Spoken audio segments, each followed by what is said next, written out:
for more now, we're going to turn to Jerry Seib, the Washington bureau chief of the Wall Street Journal.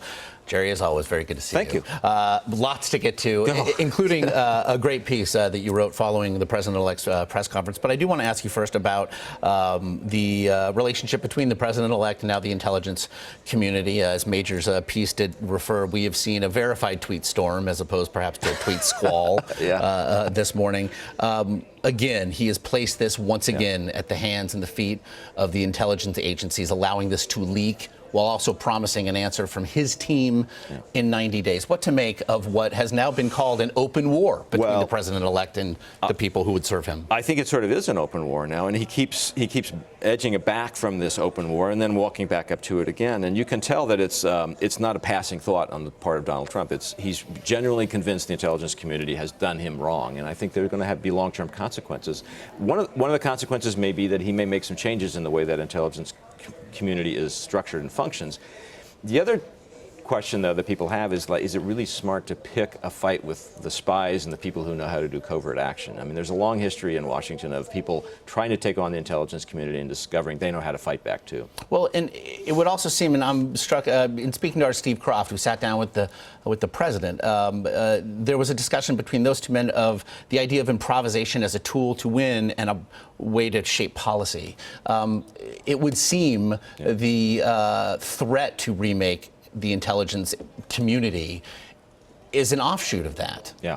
Well, that's a really interesting area because now and after January 20th, Inauguration Day, we're increasingly going to be faced with the question of how much of what Donald Trump says is being said for effect and for posturing, how much of it is an actual intention of policy. And this is uncharted territory because normally I think we're all used to taking the president's words as serious statements of the policy he either has or would like to have. And in Donald Trump's case, I'm not sure we're going to be able to do that because a lot of what he's doing is positioning or basically warning people or trying to take other options off the table. You can't take every Trump utterance as a literal declaration of a policy. I want to get to the news of yesterday as well. The Inspector General of the Department of Justice now looking into the FBI's handling of its reopening, if you will, of an investigation into Hillary Clinton. The possible outcomes here, specifically for James Comey, are what? Not good ones. I mean, he's almost certainly going to be criticized not by some outside group, but by the Inspector General of his own agency, the Justice Department. I think that it's probably also going to have the effect of continuing to make James Comey the target of Democratic ire because, you know, the Clinton people are convinced that she lost at least in part, if not entirely, because of those statements he made in the fall about the Hillary Clinton emails and whether there were some more that they had found on a laptop or not. And that's going to aggravate Donald Trump and the Trump administration. They'll consider it a big distraction. I think it keeps James Comey in the center of the controversy for months to come, and that's not good for him. Yeah, months, if not forever, much maybe. Longer. Well, yeah. We also saw Congress take one step closer to repealing Obamacare. But as we heard in the president-elect's press conference, he is continuing to reiterate the idea that this will be repealed and replaced. Yeah. In his words, essentially simultaneously. He's given a time frame of weeks, perhaps. That certainly was news to many Republican lawmakers who seem to now be backing away from it. What did you make of this push? That one's a puzzler because what Donald Trump said he wants to happen is essentially impossible. There's nobody in Congress who thinks they have the votes on the Republican side or even a plan on the Republican side that would allow them to do what he said, which is replace it today and within a couple of weeks have an entirely new plan in place.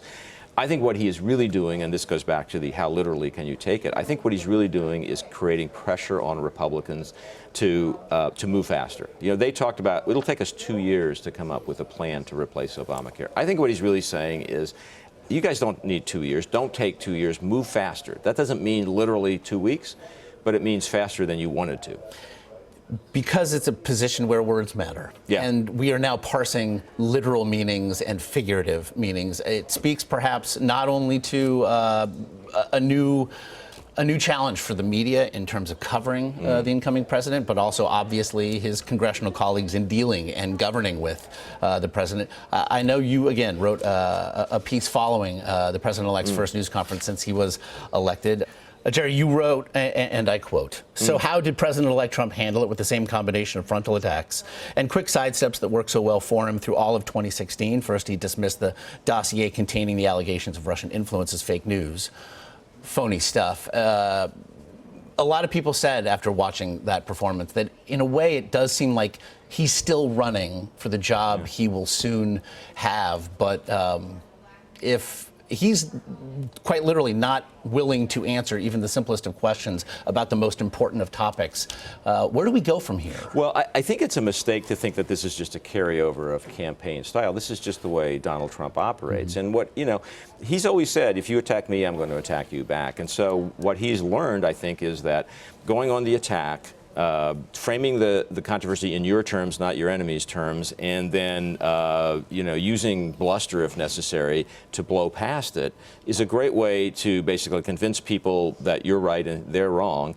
but also to kind of avoid some of the messy, specific questions. As an example, in the whole press conference, one of the things he avoided answering was a simple question: are you going to keep in place the sanctions on Russia that President Obama imposed as penalty for Russian hacking?